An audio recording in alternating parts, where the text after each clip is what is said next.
Milí moji pacienti, a na záver roka zdravotnícke okienko na tému ako prežiť Silvestra bez problémov.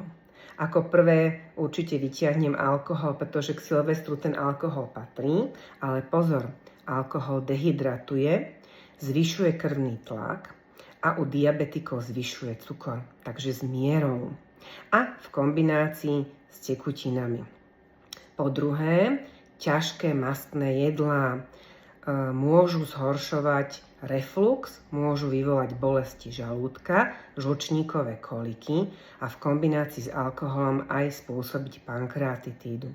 Takže tiež malé porcie a s mierou. A po tretie sú to petardy. Takže nikdy nie pod vplyvom alkoholu a veľký pozor na popáleniny, úrazy rúk, očí a sluchu. Takže moji milí pacienti, na záver roka vám prajem krásneho a veselého Silvestra a všetko dobré do nového roka, hlavne to zdravie, ale aj šťastie, lásku a spokojnosť. Prajem krásny deň.